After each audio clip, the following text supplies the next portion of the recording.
அனைவருக்கும் வணக்கம். நம்ம ஹிஸ்ட்ரியோட டே ஷீட் நம்பர் 3 பார்க்க போறோம். ஓகேங்களா? ஸோ இதுல என்ன டாபிக் இருக்கு அப்படின்னு பார்த்தீங்கன்னா, நமக்கு டெல்லி சுல்தான்லேருந்து என்ன மாரி ப்ரீவியஸ் இயர் கொஸ்டின்ஸ்லாம் வந்திருக்கு அப்படிங்கிறத பார்க்க போறோம். ஸோ டெல்லி சுல்தானியர்கள் அப்படிங்கிறத பார்த்தோம்னா, முதல்ல அவங்களோட அந்த வம்சாவளி என்னென்ன ஆண்டுகள் அப்படிங்கிறத முதல்ல படிச்சிடணும். சரிங்களா? அந்த வகையில முதல்ல மாம்லுக் டைனாஸ்டி வந்திருப்பாங்க. ஸ்லேவ் டைனாஸ்டி அப்படின்னும் இவங்கள சொல்லுவாங்க. ஓகேங்களா? குதுப்தின் ஐபக் அந்த டீம் தான் ஃபர்ஸ்ட்டு இந்தியாவுல இந்த டெல்லி சுல்தானியர்களுடைய ஆட்சி முறையே தொடங்கியிருக்கும். 1206ல இருந்து 1290 வரைக்கும் இருப்பாங்க. சரியா? அடுத்ததா பார்த்தீங்கன்னா, கில்ஜிக்கள். ஓகேங்களா? அலாவுதீன் கில்ஜி அந்த டீம்லாம் வருவாங்க. ஸோ அவங்க வந்து பார்த்தீங்க அப்படின்னா, 1290ல இருந்து 1320 வரைக்கும் இருப்பாங்க. ஓகேவா? 30 வருஷம் இருந்திருப்பாங்க. அடுத்ததா துக்ளக் டைனாஸ்டி ரொம்ப வருஷங்களுக்கு வந்து இருந்திருப்பாங்க. 1321ல இருந்து 1414 வரைக்கும் இருந்திருப்பாங்க. அதுக்கப்புறமா சயீத் டைனாஸ்டி. சயீத் டைனாஸ்டில வந்து பார்த்தீங்கன்னா, ஆலம் ஷா அவர்லாம் வந்து வருவாரு. 1414ல இருந்து நமக்கு 1451 வரைக்கும் இருந்திருப்பாங்க. கடைசியா தான் லோடி வம்சாவளி. லோடி வம்சாவளிய பொறுத்தவரைக்கும் பார்த்தீங்கன்னா, நமக்கு 1451லேருந்து 1526 பானிபட் போர் வரைக்கும் இருந்திருக்கும். இதற்கு இடையில வந்து நமக்கு தைமூருடைய படையெடுப்பு. தைமூர் இன்வேஷன், திம்மூர் எப்படி வேணாலும் சொல்லலாம். ஓகேங்களா? ஸோ 1398ல திம்மூருடைய இன்வேஷன் வந்து இருந்திருக்கும். இதெல்லாம் காலவரிசைப்படி பார்க்கிறப்போ முக்கியமான விஷயங்களா இருக்கு. ஸோ இந்த டெல்லி சுல்தானியர்கள்ல என்ன மாரி கேள்விகள் கேட்கப்பட்டிருக்கு அப்படிங்கிறத நம்ம முதல்ல பார்ப்போம். முதல் கேள்வியில பார்த்தீங்கன்னா, தபாகத் நாசிரி அப்படிங்கிற இந்த நூலினுடைய ஆசிரியர் யார் அப்படின்னு சொல்லி கேட்டிருக்காங்க. ஸோ நமக்கு 11த் புக் எடுத்து பார்த்தீங்கன்னா, டெல்லி சுல்தானேட் வந்து advent of Arab and Turks அப்படின்னு சொல்லி லெசன்ல குடுத்திருப்பாங்க. 10வது லெசன் என்னமோ இருக்கும். சரிங்களா? ஸோ அதுல எடுத்தோனே பார்த்தீங்கன்னா, அ யார் யார் என்னென்ன புக் எழுதியிருப்பாங்க அப்படிங்கிறத குடுத்திருப்பாங்க. அத கட்டாயம் படிச்சிருங்க. சரியா? அதுலேருந்து கேள்விகள் அடிக்கடி வந்திருக்கு. ஸோ அத நல்லா படிச்சிரணும். இப்ப தபாகத் நாசிரி அப்படின்னா, மினாஜ் உஸ் சிராஜ் அப்படிங்கிறவர் எழுதியிருப்பார். சியாவுதீன் பரணி என்ன எழுதியிருப்பார் அப்படின்னா, ஃபிரோஸ் ஷாஹி பத்தியும், முபாரக் ஷாஹி பத்தியும் எழுதியிருப்பார். ஃபிரோஸ் ஷாஹி, டரிக் ஐ டரிக் ஃபிரோஸ் ஷாஹி அப்படிங்கிறத மட்டும் தான் யார் எழுதியிருப்பாருன்னா, ஜியாவுதீன் பரணி. முபாரக் ஷாஹி அப்படின்னா, அ குலாம் யஹ்யா பின் அஹ்மத் அப்படிங்கிறவரு முபாரக் ஷாஹி பத்தி எழுதியிருப்பாரு. சரிங்களா? அடுத்தது ஹாசன் நிசாமி அப்படிங்கிறவர் என்ன எழுதியிருப்பார் அப்படின்னா, தஜ் உல் மாஸ்ரி அப்படிங்கிற இந்த புத்தகத்தை எழுதியிருப்பாரு. தாஜ் உல் மாசிர் அப்படிங்கிற இந்த புத்தகத்த வந்து எழுதியிருப்பாரு. மினாஜுஸ் சிராஜ் அப்படிங்கிற இவரு தான் தபாகத் நாசிரி அப்படிங்கிற இத எழுதியிருப்பாரு. எல்லாமே இஸ்லாமிய பேர்களா வரும். கொஞ்சம் கஷ்டப்பட்டு படிச்சு தான் ஆகணும். சரிங்களா? ரைட். அடுத்ததா பார்த்தீங்க அப்படின்னா, நமக்கு டெல்லி சுல்தானியர்களால் ஏற்றுக்கொள்ளப்பட்ட நில விநியோக முறை எது? அப்படின்னு சொல்லி கேட்டிருக்காங்க. அதாவது இவங்க இக்தாதார் அப்படிங்கிற இந்த முறைய இக்தா சிஸ்டம் தான் வந்து ஃபாலோ பண்ணியிருப்பாங்க. ஓகேங்களா? பார்த்தீங்கன்னா, நமக்கு இந்த இக்தாவ முக்தி அப்படிங்கிற ஒரு பேராலயும் கூப்பிடுவாங்க. சரிங்களா? முக்தி அப்படின்னு சொல்லுவாங்க. இக்தா அப்படின்னு சொல்லுவாங்க. இல்துத்மிஷ் காலகட்டத்தில தான் வந்து இந்த இக்தாதாரி அப்படிங்கிற இந்த நடைமுறை வந்து தொடங்கப்பட்டிருக்கும். பொதுவா பார்த்தீங்க அப்படின்னா, இந்த இக்தாதாரர்கள் எல்லாருமே வந்து ஒரு செட் ஆஃப் லேண்ட் வச்சிருப்பாங்க. ரெவென்யூ கலெக்ட் பண்ணுவாங்க. அதே மாரி அரசருக்கு சுல்தானுக்கு வந்து போர்ல ஏதாவது உதவி தேவைப்பட்டுச்சு அப்படின்னா, சோல்ஜர்ஸ வந்து சப்ளை பண்ணி சப்போர்ட் பண்ணக்கூடிய ஆட்களாக யார் இருப்பாங்கன்னா, இந்த இக்தாதாரர்கள், முக்தாதாரர்கள் எல்லாமே இருப்பாங்க. ஓகேவா? ஸோ இக்தாதாரி அப்படிங்கிற இந்த ஒரு சிஸ்டம் தான் வந்து டெல்லி சுல்தான்ல வந்து பரவலா ஃபாலோ பண்ணியிருப்பாங்க. சரியா? அடுத்தது அமீர் குஸ்ரு எந்த நகரத்தை 2ஆம் சொர்க்கம் மற்றும் மிகச்சிறந்த நிதி பரிபாலன மையம் என குறிப்பிட்டார் அப்படின்னு சொல்லி கேட்டிருக்கிறாங்க. சரிங்களா? ஸோ அமீர் குஸ்ருவ பத்தி கேட்டிருக்காங்க. ஸோ எந்த நகரத்த பத்தி இவர் வந்து பேசியிருக்காரு. அதாவது 2ஆம் சொர்க்கம் அப்டின்னா இங்கிலீஷ்ல வந்து செகண்ட் ஹெவன் அப்டின்னு சொல்லி எந்த நகரத்த சொல்லியிருப்பாருன்னா, டெல்லிய தான் சொல்லியிருப்பார். சரிங்களா? டெல்லி அப்டிங்கிறது தான் இதுக்கு சரியான விடை. ஸோ அதே மாரி அமீர் குஸ்ரு வந்து பார்த்தீங்கன்னா, இந்தியாவோட மியூசிக்க பத்தி அதிகமா பேசியிருப்பார். சரிங்களா? இந்தியாவோட மியூசிக்க பத்தி பேசியிருப்பாரு. இவர பத்தி பார்த்தீங்கன்னா, நூசிஃபர் அப்டிங்கிற இந்த புத்தகம் 9 ஸ்கைஸ் 9 வானங்கள் அப்டின்னு சொல்லி வரும் இல்லையா? ஸோ அந்த நூசிஃபர் அப்டிங்கிற இந்த புக்ல வந்து பார்த்தீங்கன்னா, இவரு இந்தியன் அப்படின்னு சொல்லி கூப்பிட்டிருப்பார். ஓகேங்களா? He called himself as an Indian அப்படின்னு சொல்லி வரும். ஓகேவா? அதே மாதிரி மிஃப்தா உல் ஃபுத்து, காசைன் உல் ஃபுத்து அப்படிங்கிற இந்த 2 புத்தகங்களையும் எழுதியிருப்பார். மிஃப்தா உல் ஃபுத்து அப்படிங்கிற இந்த புத்தகம் யார பத்தி அப்படின்னா, ஜலாலுதீன் கில்ஜிய பத்தி எழுதியிருப்பாரு. அதே மாரி காசைன் உல் ஃபுத்து இது எல்லாமே ஸ்கூல் புக்ல இருக்கக்கூடிய டேட்டா தான். ஓகேங்களா? இது வந்து அலாவுதீன் கில்ஜிய வச்சு எழுதியிருப்பார். சரிங்களா? அமீர் குஸ்ரு அப்படிங்கிறவர் ரொம்ப முக்கியமான ஒரு நபரா இருந்திருப்பார். அடுத்தது, இபன் பத்தூதா எந்த காலத்தில் இந்தியாவிற்கு விஜயம் செய்தார்? எந்த டைம் பீரியட்ல வந்திருக்கார் அப்படின்னு பார்த்தீங்கன்னா, இபான் பட்டூட்டா வந்து முகமது பின் துக்ளக் டைம் பீரியட்ல வந்திருப்பாரு. இவரு எந்த நாட்டுக்காரர் அப்படின்னு பார்த்தீங்கன்னா, மொராக்கன் டிராவலர் அப்படின்னு சொல்லி குடுத்திருப்பாங்க. சரிங்களா? மொராக்கோ அப்படிங்கிறது நமக்கு ஆஃப்ரிக்கால வந்திருக்கு. நார்த் ஆஃப்ரிக்கால இருக்கு. சரியா? ஸோ இபான் பட்டூட்டா அப்படிங்கிறவரு முகமது பின் துக்ளக் டைம்ல தான் இருந்திருப்பாரு. அதாவது இவரோட அவையில வந்து இருந்திருப்பாரு. முகமது பின் துக்ளக் என்ன பண்ணியிருப்பார், டெல்லியிலேருந்து தேவகிரி தௌலதாபாத்துக்கு வந்து அவரோட கேபிட்டல சேஞ்ச் பண்றப்ப, அ துக்ளக் உடைய கூட போயிட்டு வந்தது தான் யாரு அப்படின்னு பார்த்தீங்கன்னா, இப்ன் பட்டூட்டா. அவரு கூடயே போய் அந்த ஹாரர்ஸ் எல்லாத்தையுமே வந்து கண்ணால பார்த்த ஒரு நபர் தான் இப்ன் பட்டூட்டா. சரிங்களா?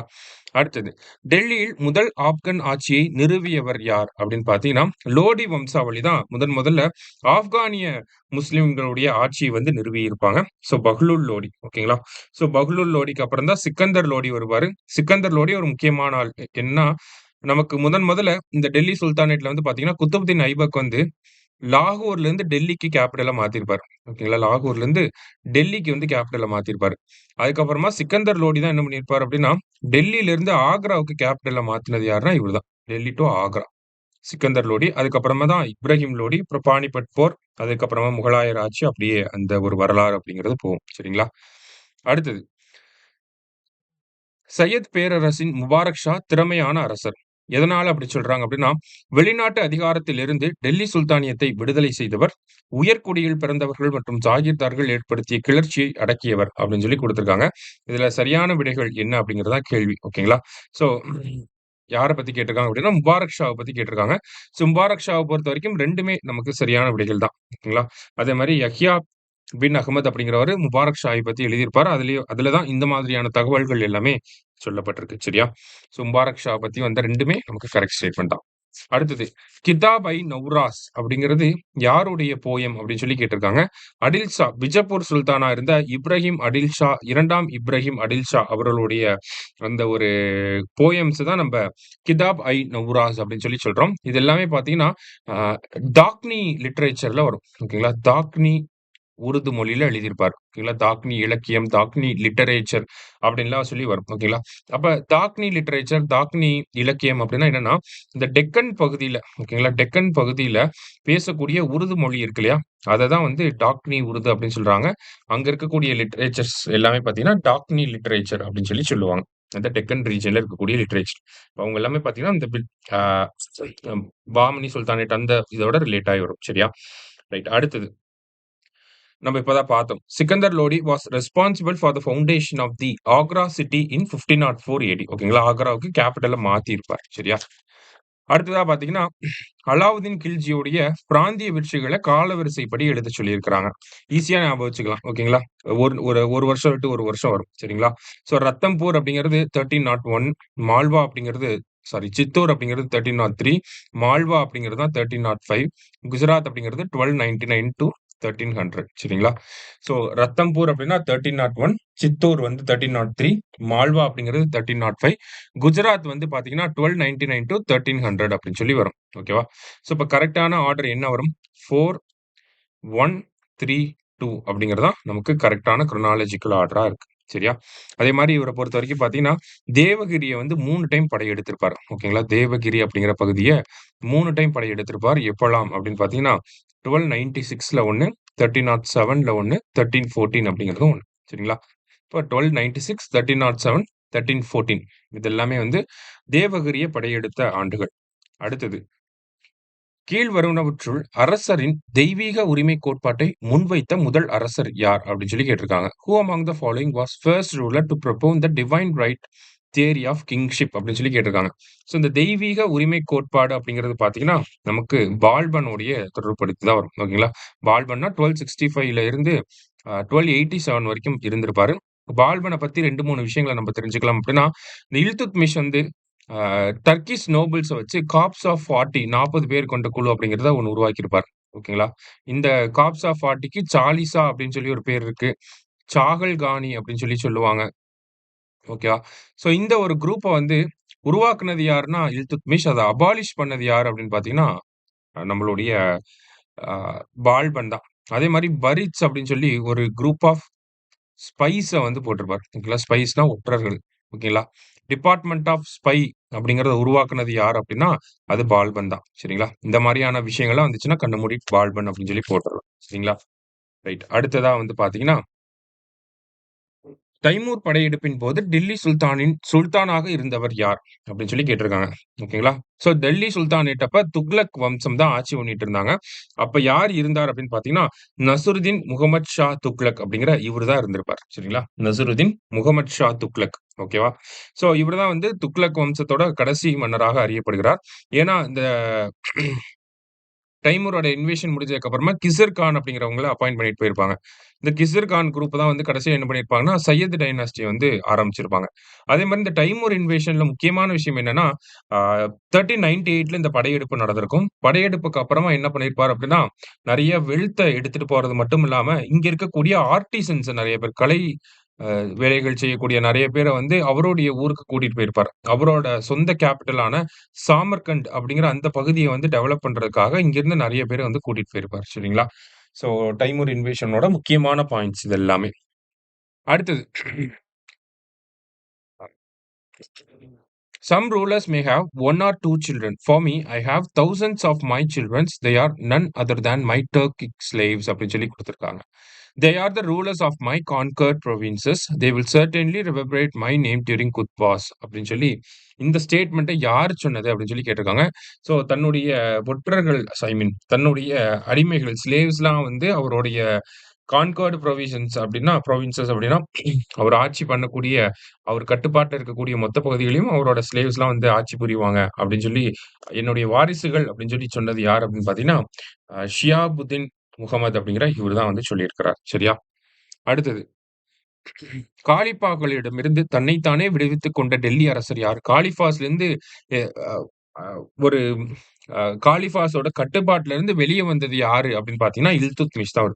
காலிஃபாஸ் அப்படின்னு பார்த்தீங்கன்னா, இஸ்லாமிக் காலிஃபேட் அப்படின்னு சொல்லி சொல்லுவாங்களே, அதுதான் காலிஃப் அப்படின்னு சொல்லி குடுத்துருக்காங்க. காலிஃபேட். ஓகேங்களா? இது இந்த அரேபியன் ரீஜியன்ல வந்து பார்த்தீங்கன்னா, இவங்களுக்கு கீழ தான் எல்லா இஸ்லாமிய அ ஆட்சிகளும் நடக்கணும் அப்படிங்கிறது தான் உங்களுடைய ஒரு கோட்பாடு. ஸோ அதிலிருந்து விடுவித்துக் கொண்ட ஒரு டெல்லி சுல்தானியர் யார் அப்படின்னு பார்த்தீங்கன்னா, இல்துத்மிஷ் அவர்கள் தான். சரியா? அடுத்தது. குதுப்தீன் ஐபக்கால் முதலில் உருவாக்கப்பட்ட கட்டிடமானது எதுவாகும்? அப்படின்னு சொல்லி கேட்டிருக்காங்க. சோ குதுப்தீன் ஐபக் உருவாக்குன கட்டிடம் அப்படின்னா, குதுப் மினார போட்றக்கூடாது. இத அவரு ஸ்டார்ட் மட்டும் தான் பண்ணியிருப்பாரு. கம்ப்ளீட் பண்ணது யாரு அப்படின்னா, இல்துத்மிஷ். அவரு உருவாக்குனது என்ன அப்படின்னு பார்த்தீங்கன்னா, குவாத் உல் இஸ்லாம் மாஸ்க். இந்தியாவுடைய மிக பழமையான ஓல்டஸ்ட் மாஸ்க் இன் இந்தியா அப்படின்னு சொல்லி கேட்டீங்கன்னா, அது வந்து குவாத்துல் இஸ்லாம் மாஸ்க் தான். சரிங்களா? ரைட். அடுத்ததா பார்த்தீங்க அப்படின்னா, இந்தோ இஸ்லாமிய கவிஞர்களில் மிகப் பெரியவர், 7 மன்னர்களின் ஆட்சி காலத்தில் வாழ்ந்தவர், மேலும் அலாவுதீன் அரசவையில் நீண்ட காலம் தொடர்புடையவர் யார்? அப்படின்னு சொல்லி கேட்டிருக்காங்க. இது எல்லாமே யார் அப்படின்னு பார்த்தீங்கன்னா, அமீர் குஸ்ருவ தான் சொல்ல வராங்க. சரியா? அடுத்தது. 1303ஆம் ஆண்டில் வங்காளத்தின் வழியாக வாராங்களுக்கு எதிராக அலாவுதீன் கில்ஜியின் தெற்கு படையெடுப்பை வழிநடத்தியது யார்? ஸோ ஐ மீன் அலாவுதீன் கில்ஜியோட சதர்ன் இன்வேஷன தலைமை தாங்கி நடத்தினது யார் அப்படின்னு பார்த்தீங்கன்னா, நம்மளுடைய மாலிக் கஃபூர் அவர்கள் தான். சரிங்களா?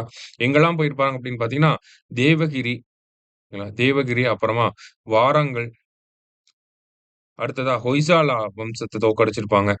அப்படியே தமிழ்நாட்டுக்குள்ள வந்திருப்பாங்க. தமிழ்நாட்டுல வந்து பாண்டியர்களோடையே சண்ட போட்டு, ராமேஸ்வரம் வரைக்கும் வந்து ஒரு பள்ளிவாசல் கட்டிட்டு தான் போயிருப்பாங்க திருப்பி. சரிங்களா? ஸோ மாலிக் கஃபூர் அப்படிங்கிறது தான் கரெக்ட் ஆன்சர். அடுத்தது. முகமது பின் துக்ளக் காலத்தில் நடைபெற்ற கடுமையான தண்டனைகள் மற்றும் கொலைகள் பற்றி குறிப்பிட்டவர் யார்? அப்படின்னு சொல்லி கேட்டிருக்காங்க. ஸோ முகமது பின் காலகட்டத்தில அவரோட அரசவையிலேயே கூட இருந்தது தான் மொராக்கோவோட டிராவலர் இபன் பட்டுட்டா. அவரு தான் வந்து இந்த மாரி சொல்லியிருப்பார். சரியா? முகமது பின் துக்ளக் ஆட்சி காலத்துல நடைபெற்ற எல்லா விதமான கொடுமைகளையும் பத்தி டீட்டெயில்டா சொல்லிட்டு போனவர் தான் இந்த இபன் பட்டூட்டா அப்படிங்கிற இந்த டிராவலர். சரியா? நெக்ஸ்ட். பால்பன் சிறுவனாக இருந்தபோது அவரை கவர்ந்து சென்றவர்கள் யார்? அப்படின்னு சொல்லி கேட்டிருக்காங்க. ஓகேவா? பால்பன கேப்டிவ் அப்படின்னா ஒரு கைதின்னு அர்த்தம். சரிங்களா? கேப்டிவா புடிச்சிட்டு போனது யார் அப்படின்னு பார்த்தீங்கன்னா, மங்கோலியர்கள். ஓகேங்களா? மங்கோலியர்கள் தான் வந்து புடிச்சிட்டு போயிருப்பாங்க. ஸோ அங்கருந்து அப்படியே கைமாறி கடைசியா யார் கைக்கு வந்திருப்பாரு அப்படின்னு பார்த்தீங்கன்னா, இல்துத்மிஷ் வந்து இவர பர்ச்சேஸ் பண்ணியிருப்பாரு. சரிங்களா? அந்த காலத்துல ஸ்லேவ் எல்லாம் பர்ச்சேஸ் தான் பண்ணுவாங்க. அந்த மாரி பால்பன பர்ச்சேஸ் பண்ணது யாரு அப்படின்னு பார்த்தீங்கன்னா, இல்துத்மிஷ் அவர்கள் தான். சரிங்களா? அடுத்தது. முகமது பின் துக்ளக் வெளியிட்ட தங்க நாணயத்தின் பெயர் என்ன அப்படின்னு பார்த்தீங்கன்னா, தினார் அப்படின்னு சொல்லி சொல்லுவாங்க. சோ இவரு டோக்கன் கரன்சி அப்படிங்கிற ஒரு முறைய வந்து ஃபாலோ பண்ணியிருப்பார். ஐ மீன் எக்ஸ்பெரிமென்ட் பண்ணியிருப்பாரு. சைனால இருந்து அந்த டோக்கன் கரன்சி சிஸ்டத்த இந்தியாவுல கொண்டு வரலாம்னு நெனச்சிருப்பாரு. இருந்தாலும் பார்த்தீங்கன்னா, காப்பர், பிரான்ஸ்ல காயின்ஸ விட்டோனே நம்ப ஆளுங்க வந்து அத வந்து கவுண்டர்ஃபிட் கரன்சிஸ வந்து பிரிண்ட் பண்ண ஆரம்பிச்சிருப்பாங்க. அதாவது கவுண்டர்ஃபிட் அப்படின்னா நாணயங்கள வந்து கொண்டு வர ஆரம்பிச்சிருப்பாங்க. அதனால அது ஃபெயிலியர் ஆயிருக்கும். சரிங்களா? இருந்தாலும் அவருடைய தங்க நாணயத்தோட பேரு தான் இங்க கேட்டிருக்காங்க. தினார் அப்படிங்கிறது தான் சரியான விடை. அடுத்தது கரெக்ட் மேட்ச் அப்படிங்கிறத கேட்டிருக்காங்க. ஆரிஸ்-ஐ மூமாலிக் அப்படின்னா, அரிஸ் அப்படின்னாலே பாதுகாப்பு அமைச்சகம் தான். முஸ்ரிஃப்-ஐ மூமாலிக் அப்படின்னா, அக்கவுண்டன்ட் ஜெனரல் தலைமை கணக்காளர் அப்படின்னு சொல்லி வரும். தாபிர்-ஐ மூமாலிக் அப்படின்னா, ராயல் கரஸ்பாண்டன்ஸ் ஓகேங்களா?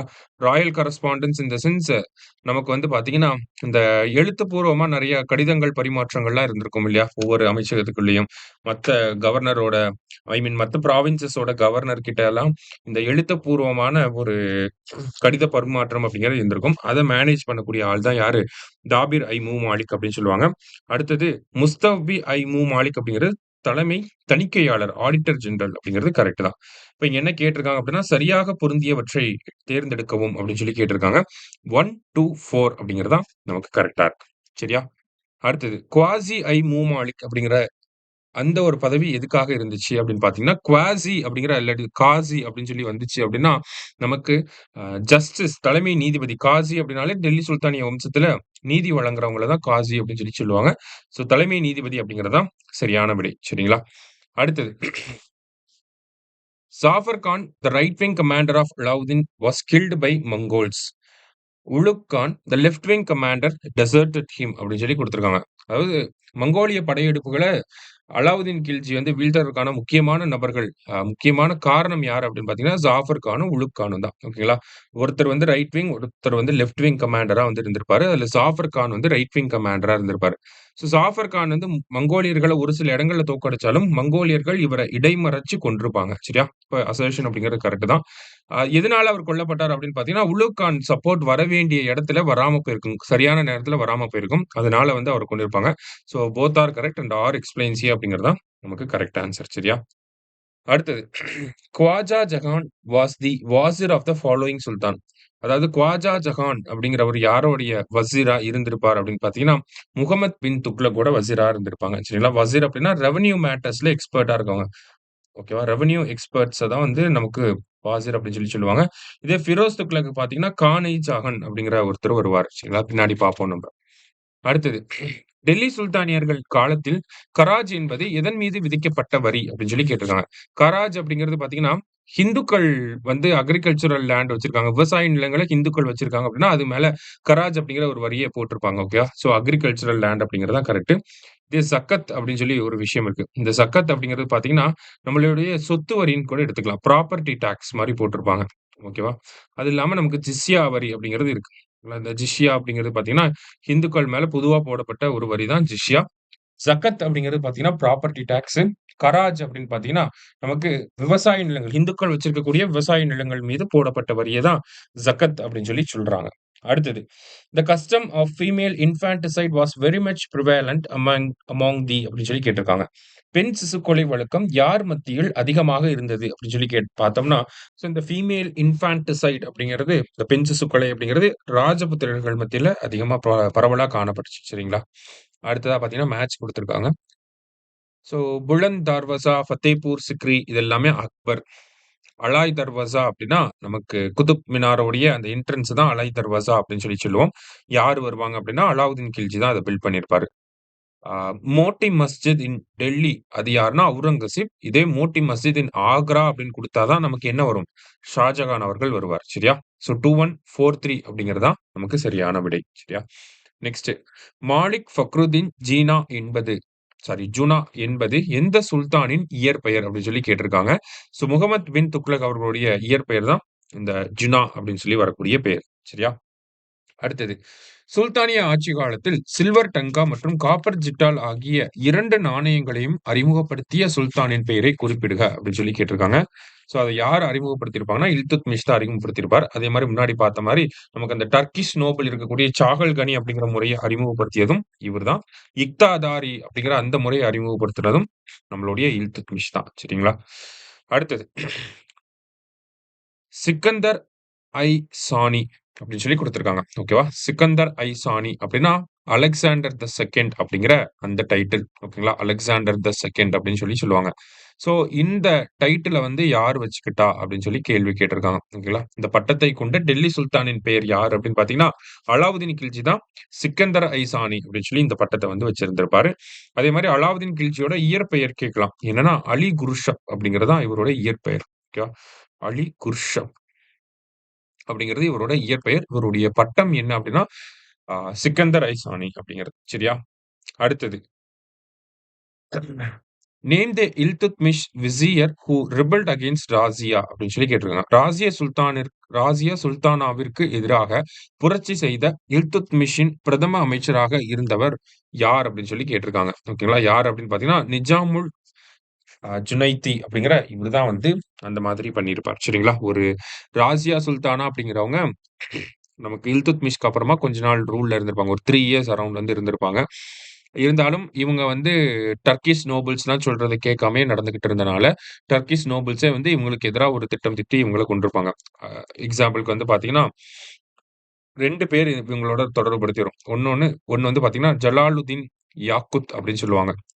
அவங்கள வந்து ஒரு முக்கியமான பதவியில வந்து அமர்த்தியிருப்பாங்க. அமீரை காஸ் அப்படிங்கிற ஒரு பதவியில சரிங்களா? ஸோ அதனால டர்க்கிஷ் நோபல்ஸ்க்கு வந்து பிடிக்காம போயிருக்கும். அதனால இவங்களுக்கு எதிரா வந்து ஒரு சதி திட்டம் வந்து தீட்டியிருப்பாங்க. அதே மாரி இவங்களுடைய பிரதர் ருக்குனுதீன் அப்படின்னு சொல்லி ஒருத்தர் இருப்பார். ஸோ அவருமே வந்து பார்த்தீங்கன்னா, டர்க்கிஷ் நோபலோட சேர்ந்துட்டு ராசியாவ எப்படியாவது வீழ்த்தணும் அப்படிங்கிற ஒரு ஒரு ஒரு பார்வையிலே வந்து இருந்திருப்பாங்க. இவங்க வந்து பஞ்சாப்ல இருக்கக்கூடிய அல்தூனியா அப்படிங்கிற ஒரு ஒரு கிளர்ச்சியால வந்து அடக்க போனப்ப, இவங்களுடைய ஆட்சிய வந்து கலைச்சிருவாங்க. சரியா? அடுத்தது 31 பார்த்தீங்கன்னா, ஜியாவுதீன் பரணி நம்ம ஃபர்ஸ்ட்டே பார்த்தோம். தரிக்-இ ஃபிரோஸ் ஷாஹி. அமீர் குஸ்ரோ அப்படிங்கிறவர் பார்த்தீங்கன்னா, தரிக் அல் ஹிந்த் அப்படிங்கிறத எழுதியிருப்பாரு. சாரி. அ அமீர் குஸ்ரோ வந்து மிஃப்தா உல் ஃபுதூக், அல்பெரூனி தான் தரிக் அல் ஹிந்த், கிதாபுல் ஹிந்த் அப்படிங்கிற 2 புத்தகமும் யாருக்குன்னா, அல்பெரூனி அவர்களுக்கு வரும். தரிக் அல் ஹிந்த், கிதாப் அல் ஹிந்த் அப்படிங்கிற இந்த 2 புத்தகமும். அடுத்து மினாஜ் உஸ் சிராஜ் அப்படிங்கன்னா, தபக்கத் ஐ நாசிரி அப்படிங்கிறது வரும். ஸோ 2, 3, 4, 1 அப்படிங்கிறது தான் கரெக்ட் ஆன்ஸர். நெக்ஸ்ட். திவான் ஐ ஆர்ஸ் அப்படின்னா, ஏர் அப்படிங்கிற மாரி வருதா? ஏர் ஃபோர்ஸ்ங்கிற மாரி ஞாபகம் வச்சுக்கோங்க. என்னன்னா மிலிட்டரி டிபார்ட்மெண்ட். இதுவே அக்ரிகல்ச்சர் டிபார்ட்மெண்ட் அப்படிங்கிறத உருவாக்குனது யாருன்னா, முகமது பின் துக்ளக் தான் அக்ரி டிபார்ட்மெண்ட்ட வந்து உருவாக்கியிருப்பாரு. அது பேர் வந்து திவான் ஐ அமீர் கோகி அப்படின்னு சொல்லி வரும். சரிங்களா? திவான் ஐ அமீர் கோகி அப்படின்னா அக்ரிகல்ச்சர் டிபார்ட்மெண்ட். சரியா? நெக்ஸ்ட். பிராமணர்கள் மீதும் ஜிஸ்யா வரியை விதித்த டில்லி சுல்தான் யார் அப்படின்னா, ஃபிரோஸ் துக்ளக். ஃபர்ஸ்ட் அந்த ஜிஸ்யாவ கொண்டு வந்தது யாருன்னா, ஐபக் கொண்டு வந்திருப்பாரு. அப்புறம் பிராமணர்கள் மேல விதித்தது யாருன்னா, ஃபிரோஸ் துக்ளக். அடுத்ததா பார்த்தீங்க அப்படின்னா, நமக்கு அக்பர் வந்து அத அபாலிஷ் பண்ணியிருப்பாரு. மறுபடியும் அவுரங்கசீப் வந்து அத மறுபடியும் கொண்டு வந்திருப்பாரு. ஓகேவா? ஸோ ரீஇம்போஸ் பண்ணியிருப்பாரு. ஐபக் தான் வந்து ஃபர்ஸ்ட் டைமா கொண்டு வந்தது. அபாலிஷ் பண்ணது யாருன்னா, அக்பர். சரியா? ஜிஸ்யா வரிய. அடுத்தது. அலாவுதீன் நிர்ணயித்த முதல் தர குதிரையின் விலை என்ன? அப்படின்னு சொல்லி கேட்டிருக்காங்க. ஸோ 100ல இருந்து 120 தன்காக்கள் இருந்துச்சு அப்படின்னா, அது வந்து நல்லா ஃபர்ஸ்ட் கிரேட் ஹார்ஸ் அப்படின்னு சொல்லுவாங்க. ஃபர்ஸ்ட் கிரேட் ஹார்ஸ் அப்படின்னா, நமக்கு வந்து முதல் தர குதிரை அப்படின்னு பார்க்கிறப்ப, இத வந்து போர்ல பயன்படுத்திக்கிறதுக்காக வாங்கப்படும். ஓகேங்களா? ஆர்மில வந்து யூஸ் பண்றதுக்காக இந்த முதல் தர குதிரைகள வந்து வாங்கிப்பாங்க. சாதாரண குதிரைகள வந்து போக்குவரத்துக்காக பயன்படுத்தக்கூடிய குதிரைகளுக்கு வந்து பார்த்தீங்கன்னா, 10லிருந்து 25 டன்காக்கள் குடுத்து வாங்குவாங்க. இதுவே போர் தரத்துல இருக்கக்கூடிய குதிரைகள 100லிருந்து 120 டன்காக்கள் குடுத்து வாங்குவாங்க. சரியா? மன்னர் மக்களிடம் இருந்தும், மக்கள் மன்னரிடம் இருந்தும் விடுதலை பெற்றனர். இந்த கூற்ற சொன்னது யார் அப்படின்னு பார்த்தோம்னா, பதாவுனி அப்படிங்கிற இவரு தான் சொல்லியிருப்பார். யார பார்த்து சொல்லியிருப்பார் அப்படின்னா, முகமது பின் துக்ளக்க பார்த்து சொல்லியிருப்பார். ஏன்னா, அவருடைய ஆட்சி காலத்துல இந்த கேப்பிட்டல மாத்துறோம், டோக்கன் கரன்சி கொண்டு வரோம். அப்படி இப்படின்னு நெறையா வந்து ரிஃபார்ம் பண்றேங்கிற பேர்ல நெறைய மக்களுக்கு வந்து தீங்கு விளைவிச்சிருப்பார். அதனால இப்படி ஒரு ஸ்டேட்மெண்ட்ட சொல்லியிருப்பாங்க. "The king was freed from his people and they from their king" அப்படின்னு சொல்லி இத சொன்னது யாருன்னு கேட்கலாம். அடுத்த எக்ஸாம்ல. பாதாவுனி அப்படிங்கிறவர் தான் சொல்லியிருப்பாரு. முகமது பின் துக்ளக்க பார்த்து. சரியா? அடுத்தது. குதுப்தீன் ஐபக்க பத்தி 3 ஸ்டேட்மெண்ட் குடுத்திருக்காங்க. "He was the real founder of Turkish dominion in India." Correct தான். டர்க்கிஷ் டொமினியன் ஸ்டார்ட் பண்ணது இவரு தான். "He organised the group of 40" அப்படின்னு சொல்லி குடுத்திருக்காங்க. ஸோ 2ண்ட் ஸ்டேட்மெண்ட் நமக்கு தப்பு. இல்ல அத ஆர்கனைஸ் பண்ணது யாருன்னா, இல்துத்மிஷ் தான் வந்து ஆர்கனைஸ் பண்ணியிருப்பார். சரியா? He started the construction of Qutub Minar அப்படிங்கிறது கரெக்ட். அந்த குதுப் மினார கட்டி முடிச்சது யாருன்னா இல்துத்மிஷ். கிட்டத்தட்ட வந்து பார்த்தீங்கன்னா 72.5 மீட்டர்ஸ் இருந்திருக்கும். இல்துத்மிஷ் கட்டி முடிக்கிறப்ப. அண்ட் அகைன் இத ரெனோவேட் பண்ணது யார் அப்படின்னு பார்த்தீங்கன்னா, ஃபிரோஸ் துக்ளக். அவர் வந்து இத இன்கிரீஸ் பண்ணியிருப்பார். 74 மீட்டர்ஸா இன்கிரீஸ் பண்ணது யாருன்னா, நம்மளுடைய ஃபிரோஸ் துக்ளக். சரிங்களா? இப்ப இந்த கேள்விய பொறுத்தவரைக்கும் ரைட் ஆன்சர் சரியான கூற்றுகள தான் வந்து கேட்டிருக்காங்க. இப்ப ரைட் ஆன்சர் அப்படின்னு பார்க்கிறப்ப 1 அண்ட் 3 அப்படிங்கிறது நமக்கு கரெக்ட். சரிங்களா? So option D. Next. Akbar introduced mansabdari system அப்படின்னு சொல்லி குடுத்திருக்காங்க. This system was borrowed from Iran அப்படின்னு சொல்லி 2 ஸ்டேட்மெண்ட் குடுத்திருக்காங்க. ஓகேவா? அக்பர் மான்சப்தாரி முறையை அறிமுகப்படுத்தினார் அப்படிங்கிறது கரெக்ட் தான். மான்சப்தாரி அப்படிங்கிற இந்த முறை 2ஆ இருக்கும். ஒண்ணு ஜாத் அப்படிங்கிறது, இன்னொன்னு ஜாவர் அப்படிங்கிறது. ஓகேங்களா? ஜாத் அப்படின்னா நம்பர் ஆஃப் சோல்ஜர்ஸ பேஸ் பண்ணி இருக்கும். ஜாவர் அப்படிங்கிறது நம்பர் ஆஃப் ஹார்ஸஸ் குதிரைகள பேஸ் பண்ணி இருக்கும். சரிங்களா? சோ மான்சப்தாரி முறை. சோ இந்த முறை ஈரானிலிருந்து கடன் வாங்கப்பட்டது அப்படிங்கிறது தவறு. சரிங்களா? First statement correct. Second one தப்பு. ஆப்ஷன் ஏ தான் ஆன்சர். எங்க இருந்து கடன் வாங்கியிருப்பாங்க அப்படின்னா, மங்கோலியர்கள்கிட்ட இருந்து கடன் வாங்கப்பட்ட ஒரு முறை தான் இந்த மான்சப்தாரி அப்படிங்கிற முறை. சரிங்களா? அடுத்தது. திவான் இ கோஹி என்ற விவசாயத் துறையை ஏற்படுத்தியவர் யார் அப்படின்னு பார்த்தீங்கன்னா, நம்ம முன்னாடியே பார்த்தோம். முகமது பின் துக்ளக் அவர்கள் தான் இத பண்ணியிருப்பாரு. சரியா? அடுத்தது. 40 அப்படிங்கிறது சாலிசா அப்படின்னு சொல்லுவாங்க. கரெக்ட் தான். ராசியா பேகம், ருக்னுதீன் அவருடைய பிரதர் நம்ம பார்த்தோம் இல்லையா? திவான்-இ ஆரிஸ் அப்படிங்கிறது நமக்கு நிதி அமைச்சர் வரமாட்டாங்க. யாரு டிஃபென்ஸ் மினிஸ்ட்ரி வரும். ஓகேவா? பாதுகாப்பு அமைச்சகம் தான் வரும். பால்வன்னா பாரிட்ஸ் கரெக்ட் தான். ஸ்பை சிஸ்டமா தான் பரீட்ஸ் அப்படின்னு சொல்லி குடுத்துருக்காங்க. சரியா? என்ன கேட்டிருக்காங்க? சரியானத கேட்டிருக்கிறாங்க. 1 டூ 4 அப்படிங்கிறது தான் நமக்கு கரெக்ட். சரியா? அடுத்தது. அகைன் இந்த வரலாற்று ஆசிரியர்கள் அவங்களுடைய புத்தகங்கள வச்சு கேட்டிருக்காங்க. அல்பரூனி, தரிக் ஹிந்த், கிதாப் ஹிந்த் அப்படிங்கிறது வரும். மினாஜுஸ் சிராஜ், தபாகத் ஐ நாசிரி, அமீர் குஸ்ரு அப்படிங்கிற பார்த்தீங்கன்னா, கிரான் உஸ் சதீன் அப்படிங்கிற ஃபர்ஸ்ட் புக் வந்து வரும். பரானி, சியாவுதீன் பரணி, தரிக்-இ ஃபிரோஸ் ஷாஹி அப்படிங்கிறத எழுதியிருப்பார். சோ 4, 3, 1, 2 சரியா? அடுத்தது.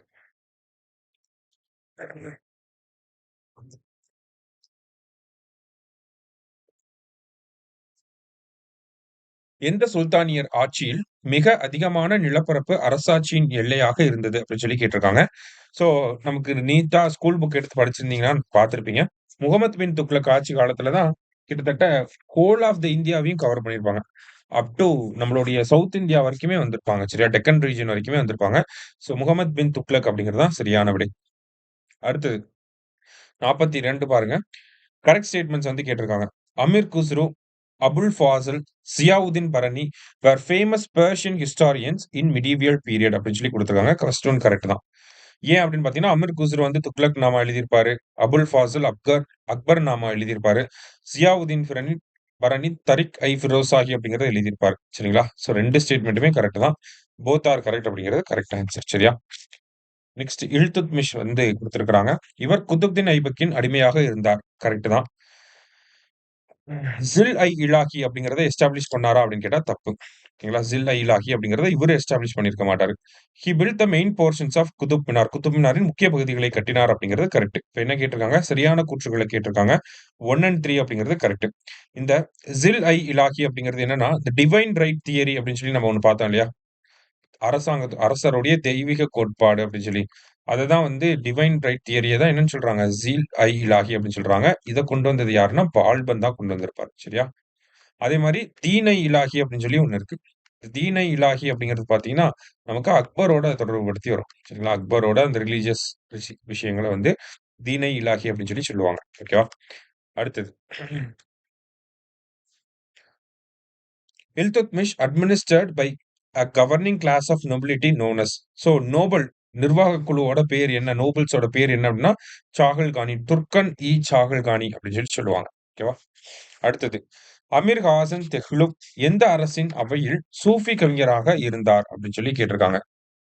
சோ யாருடைய அவையில இருந்திருப்பார்? அமீர் ஹாசன் அப்படிங்கிறவர் பார்த்தீங்கன்னா, முகமது பின் துக்ளக்கோட அவையில வந்து இருந்திருப்பார். சரிங்களா? ஒரு சூஃபி போயட்டா இருந்திருப்பார்.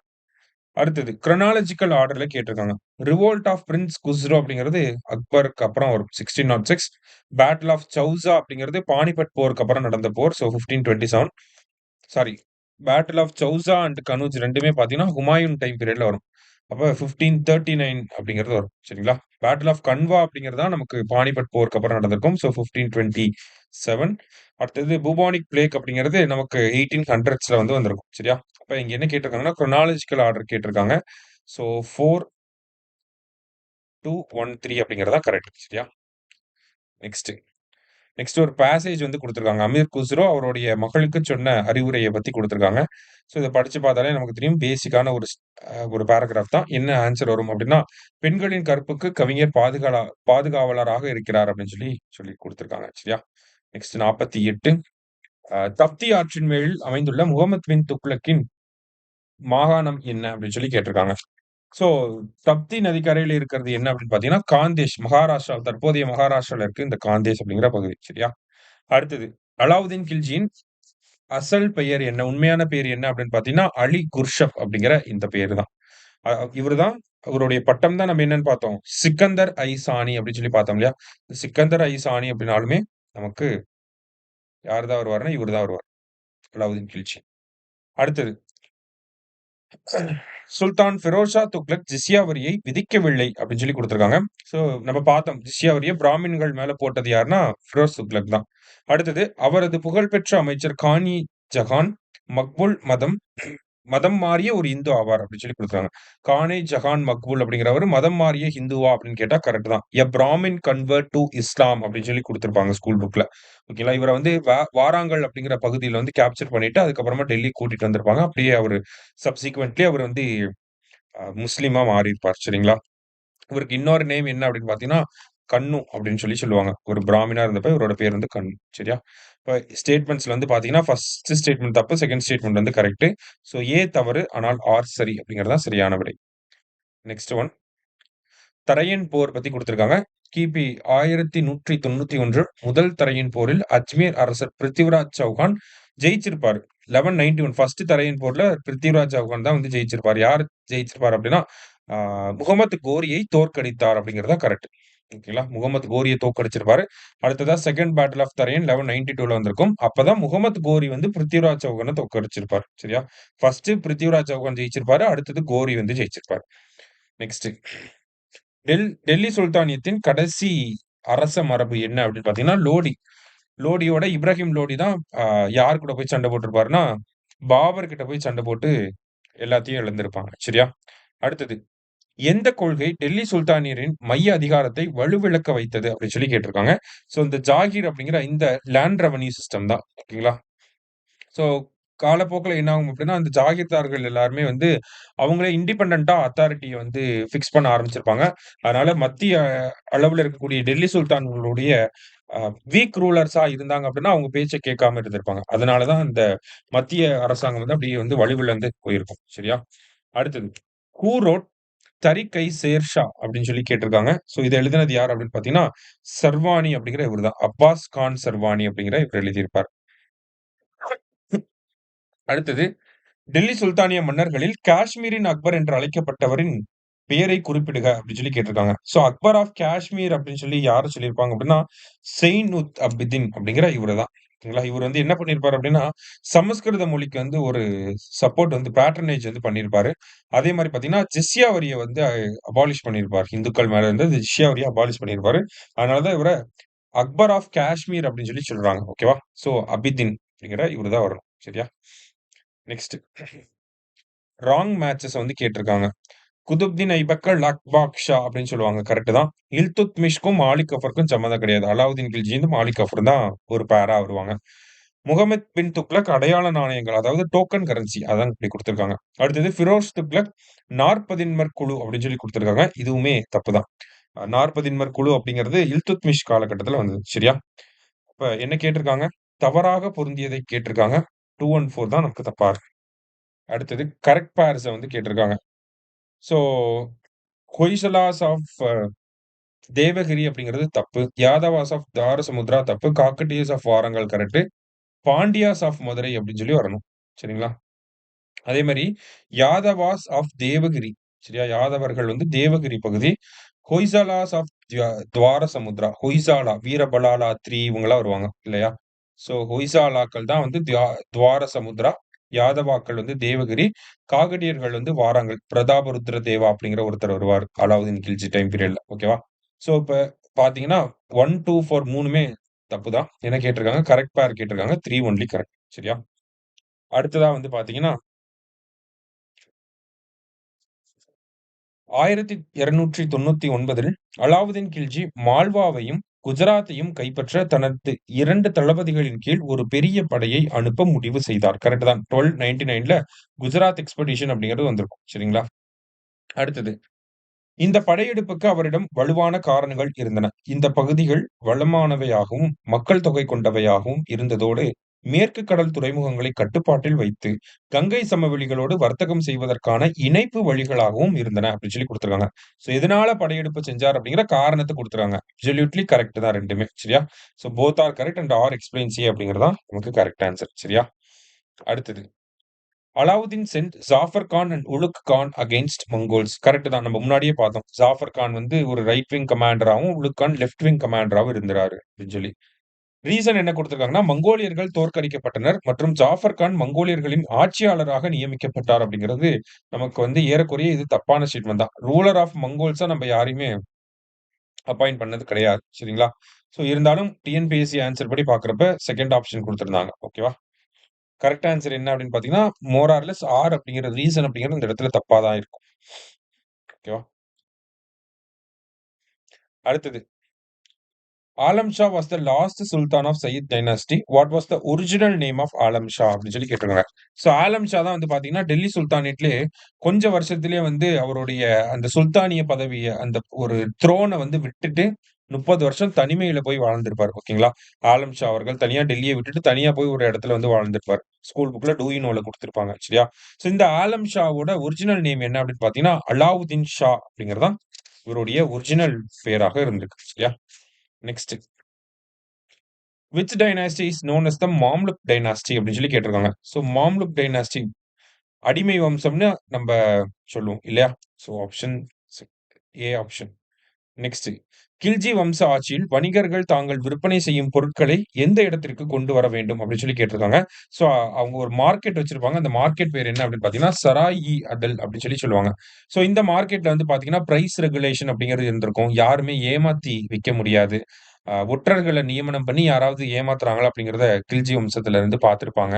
சோ இந்த மாரியான விஷயங்கள்லாம் இருந்திருக்கும். சோ அந்த மார்க்கெட் பேர் என்ன அப்படின்னு பார்த்தீங்கன்னா, சராய் இ அதில் அப்படிங்கிறது தான். சரிங்களா? அடுத்தது.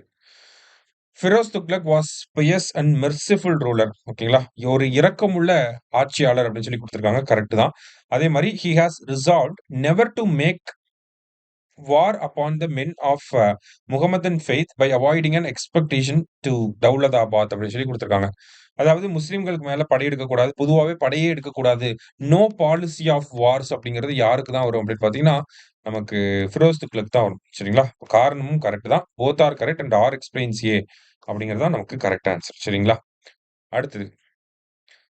முகமது துக்ளக்கோட ஆட்சி காலத்துல நடந்த சம்பவங்கள குடுத்திருக்காங்க. அத கரெக்ட்டா காலவரிசைப்படி பார்த்தோம்னா, தலைநகர் மாற்றம் 1327ல நடந்திருக்கும். டோக்கன் கரன்சி வந்து 1330ல எக்ஸ்பெரிமென்ட் பண்ணியிருப்பாரு. அடுத்தது குர்ஷன் தாக்குதல் திட்டம் அப்படிங்கிறது 1332. அடுத்தது ஆ ஸ்வர்த வாரியர் அந்த ஒரு படையெடுப்பு கேம்ப் வந்து எப்போ போட்டிருப்பாங்க அப்படின்னா, 1339ல வந்து போட்டிருப்பாங்க. சரியா? ஸோ 1339. கரெக்ட் ஆன்சர் என்ன வரும் அப்படின்னு பார்த்தீங்கன்னா, நமக்கு குரோனாலஜிக்கல் ஆர்டர் கேட்டிருக்காங்க. 1, 2, 4, 3 அப்படிங்கிறது தான் கரெக்ட் ஆன்சர். சரியா? So option C. அடுத்தது. சுல்தானியர்களின் ஆட்சியில் பிரதம மந்திரி வாசிர் என்று அழைக்கப்பட்டார். ஸோ அவருடைய பணிகள பத்தி இங்க குடுத்திருக்காங்க. திவானி விசாரத் என்று அழைக்கப்பட்ட நிதித்துறைக்கு அவர்தான் தலைவராக செயல்பட்டார் அப்படின்னு சொல்லி குடுத்திருக்காங்க. ஸோ திவானி விசாரத் அப்படின்னா நமக்கு நிதித்துறை தான். ஸோ 2மே கரெக்ட் தான்.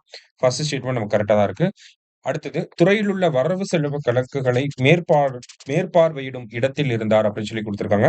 ஸோ 2மே இங்க பேசிக்கான ஸ்டேட்மெண்ட்ஸ் தான். திவானி விசாரத் அப்படின்றப்ப நமக்கு நிதித்துறை அப்படிங்கிறத நம்ம டிகோட் பண்ணிட்டாலே போதும். சரியா? So both are correct statements ஏன்னா சரியானவை அத தான் கேட்டிருக்காங்க. நெக்ஸ்ட் கரெக்ட்லி மேட்ச்டு பேர்ஸ் அப்படிங்கிறத கேட்டிருக்காங்க. ஸோ ஜலாலுதீன் ஃபிரோஸ் ஷாஹி அப்படிங்கிறவரு பார்த்தீங்கன்னா, நமக்கு 1290ல இருந்து 1296 வரைக்கும் இருந்திருப்பார். இது தப்பு. அலாவுதீன் கில்ஜி 96 டூ 1316 இது கரெக்ட். குதுப்தீன் முபாரக் ஷா வந்து பார்த்தீங்கன்னா, நமக்கு 1316ல இருந்து 1320 வரைக்கும் இருந்திருப்பார். சரியா? அடுத்தது நஸ்ருதீன் குருஷா அப்படிங்கிறவர் ஒரு 2 மாசம் தான் இருந்திருப்பார். 1320ல 2 மாசம் தான் இருந்திருப்பார். ஓகேவா? அதுக்கப்புறம் இவர டிஃபீட் பண்ணிட்டு தான் கியாசுதீன் துக்ளக் வந்து துக்ளக் வம்சத்த வந்து ஆரம்பிச்சிருப்பாரு. ஓகேவா? ஸோ அப்ப 3ம் தப்பு, 4த்தும் தப்பு. 2ண்ட் ஒன் மட்டும் தான் கரெக்ட். என்ன கேட்டிருக்காங்கன்னா, கரெக்ட்லி மேட்ச்டுன்னு கேட்டா, நமக்கு 2ண்ட் ஒன் தான் கரெக்ட். சரியா? அடுத்தது. அலாவுதீன் கில்ஜி விலை கட்டுப்பாட்டினை டெல்லியில் ஏற்படுத்தினார். ஸோ கரெக்ட் தான். ஓகேங்களா? மார்க்கெட் ரிஃபார்ம்ஸ் அப்படிங்கிறத யார் பண்ணியிருப்பாங்க அப்படின்னா, அலாவுதீன் கில்ஜி தான் பண்ணியிருப்பாங்க. ஸோ அந்த மார்க்கெட்ல வந்து பிரைஸ் ரெகுலேஷன் அப்படிங்கிறது இருந்திருக்கும். யாருமே வந்து ஏமாத்தி விக்க முடியாது. இன்கேஸ் யாராவது ஏமாத்தி வித்தாங்க அப்படின்னா, அவங்களோட எவ்வளோ ஏமாத்திருக்காங்களோ அதுக்கு ஈக்குவலன்ட்டான ஃப்ளெஷ்ஷ வந்து எடுத்துருவாங்க. அந்த மாரியான ஒரு ஸ்ட்ரிக்ட்டான ரிஃபார்ம்ஸ வந்து யார் பண்ணியிருப்பாருன்னா, அலாவுதீன் கில்ஜி பண்ணியிருப்பாரு. அடுத்தது, தன்னுடைய அரண்மனையை கட்டிய ஊழியர்களுக்கு குறைந்த ஊதியம் கொடுக்க விரும்பினார் அப்படிங்கிறது தப்பு. சரிங்களா? ஸோ அந்த மாரி எந்த இடத்துலயுமே இவர பத்தி குடுத்திருக்க மாட்டாங்க. அதே மாரி இவரோட சோல்ஜர்ஸ்க்குமே வந்து ஒரு நல்ல பேவ வந்து குடுத்திருப்பாரு. சரியா? இப்ப ஏ வந்து கரெக்ட். ஆனால் ஆர் வந்து தவறு. So option C. Next haq e sharb அல்லது ஹசில் இ ஷார்ப் என்பது அதனுடைய பொருள் என்ன அப்படின்னு சொல்லி கேட்டிருக்காங்க. ஸோ இந்த ஹசில் ஐ ஷார்ப் அப்படிங்கிறத பார்த்தீங்கன்னா, இரிகேஷன் டாக்ஸ் அப்படின்னு சொல்லுவாங்க. ஆர் வாட்டர் டாக்ஸ் அப்படின்னு சொல்லுவாங்க. இத யார் இம்போஸ் பண்ணியிருப்பாங்க அப்படின்னா, ஃபிரோஸ் துக்ளக் தான் வந்து இந்த ஒரு வரிய வந்து போட்டிருப்பார். சரியா? ஸோ நீர்ப்பாசன வரி அப்படிங்கிறது தான் கரெக்ட். நெக்ஸ்ட் கராஜ் அப்படின்னா நம்ம பார்த்தோம்.